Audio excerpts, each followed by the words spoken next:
I wanted to make a simple horror game where a player would try to find an exit while avoiding a monster. This idea was great as I love horror and I only needed to develop 3 things: a player controller, the monster's behavior which included an idle and aggro state, and last but not least, the map itself. Simple, right? Right? Starting with the player controller, I simply used a prefab that I found on Unity's asset store. Boom, done. Literally 1/3 of the project completed. How lose? How to lose?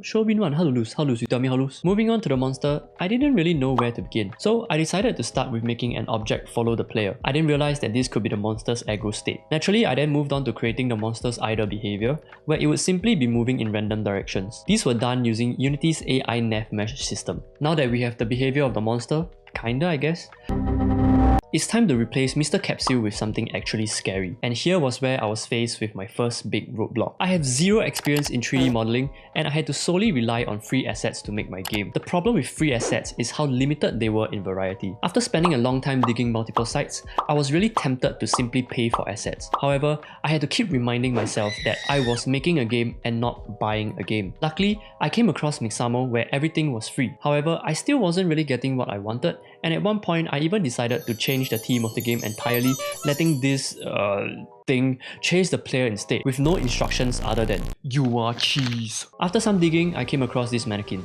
Instead of a scary map, maybe my game could take place in an abandoned mall. Still pretty scary, I suppose. So I popped Mr. Mannequin into my project, and this was where I was faced with my second roadblock: synchronizing the enemy's movement with the animations. There are many ways to animate a character in Unity, but arguably the most accurate way is by letting the animations take control of the character itself. This would mean that the animations would perfectly be in sync with the movement of the character. After glimpsing into a world of root motion and animation rigging, I realized that I was way out of my league and resorted to a more direct way of controlling the character through scripting. To trigger the enemy to go into an aggro state from an idle state, I first started with a simple script to detect whether or not the player was within a certain radius of it. Yeah, that kind of works. Then it was time to add the movements and behavior of the capsule to the mannequin. After some tweaking, I was able to make it look semi-legit. However, the radius detection module resulted in some weird behaviors. For example, Mr. Mannequin can be looking directly at you but not chase you simply because you're not close enough. The argument can be made that my boy has no eyes, but that is just lame. So I decided to implement a detection system based on sight instead. To do so, I used Unity's physics engine to shoot a raycast from Mr. Mannequin to our player to check if Mr. Mannequin can indeed see our player within a certain radius. The use of layer masks were also used to make sure that our player will be able to hide behind objects. The code was working fine, but I wasn't able to see any of it. And that is where I needed to tinker with a special editor script and some really horrible math. With that, our line of sight detection system was finally complete. However, replacing the line of sight system with the radius detection system still resulted in weird behaviors. For example, you can now be up in his ass without him chasing you, since technically he wasn't looking at you. So I decided to combine both systems to create a situation where Mr. Mannequin would chase you on sight and at the same time also chase you if you were in close proximity. This simulated the fact that he could hear his surroundings, so it kind of resulted in a pseudo AI behavior system. Mr. Mannequin could now roam free in the plains, but the plains were just that, plain AF. So I decided that it was time to find Mr. Mannequin a proper habitat and dived into the world of map design. Actually, that was a lie. I just imported this map into my project. That's all.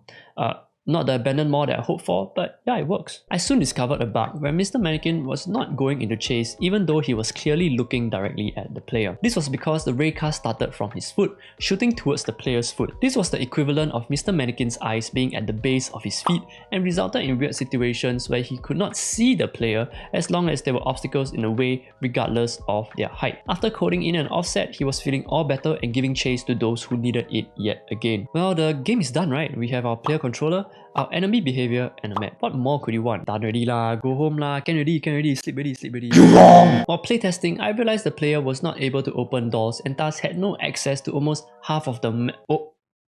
Well, I guess that's one way to do it. After following a few tutorials, I was able to make them doors openable. However, I quickly realized that the player was trapped in a room once they were inside it, since they could only open doors by slamming their bodies into them. I had to find a solution. After many failed attempts, including trying to rotate doors open with the script and increasing the range of the motion of the door, I want to do it, how come so hard, so difficult? I just want to open, close, open, close, open, close, open, close, open, close. I eventually settled on a simple 2-button mechanic where left clicking would add a force to the door in the direction the player was facing, and right clicking would add a force in the opposite direction. I also made sure that the player could only open doors when they were within a reasonable reasonable range. After them doors, I also realized that there were areas in the map that the player would get stuck on, most notably stairs. As you can imagine, this is a problem because yeah, whatever man, that works. I also went around filling up the empty rooms with movable objects and more mannequins cause why not? Well, this time we're 100% done, right? Not only do we have a movable player, a beautiful Mr. Mannequin, but an interactive environment full with Mr. Mannequin's friends as well.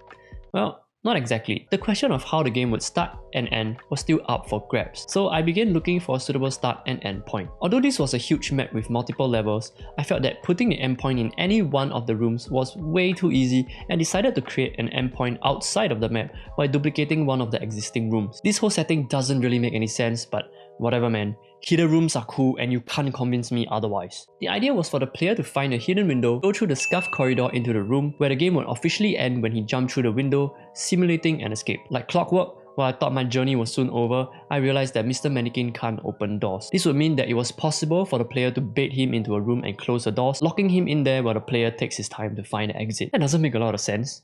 I mean, my boy can see without eyes and now you're telling me he can't open doors with hands?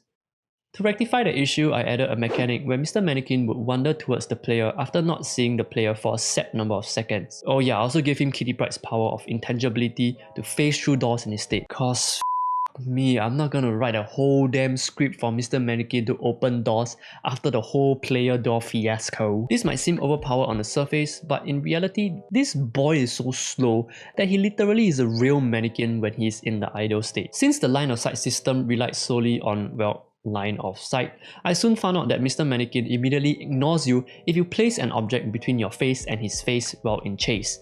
That kind of rhymes, base. To simulate more brains, I implemented a mechanic where the chase will only end after a set number of seconds of Mr. Mannequin not being able to see the player, essentially creating a pseudo memory for him. It was around this moment where I also changed the chase animation, because let's be honest, if a mannequin came to life, it wouldn't be moving that smoothly. The pseudo AI behavior was looking really good at this point, but when he did eventually catch you, nothing actually happened. This was where I had to implement game state functionalities. The player would lose the game if Mr. Mannequin touches the player, and he would win the game if he, for a lack of a better phrase, touched grass outside. Text alone was kind of boring, so I got to work making cutscenes for both scenarios. After a bunch of stupid shit and wiggling Mr. Mannequin in front of the camera one too many times, I grew to love him even more. Finally, everything was in place, but something was still missing. To add a little pizzazz in our game, I did some voice work for Mr. Mannequin. I didn't really know what a mannequin would sound like, and I didn't have a thick piece of rubber to suffocate myself with, but what I had was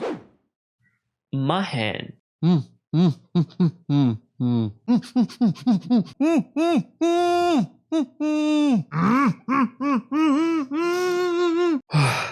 I'm actually out of breath. Holy crap.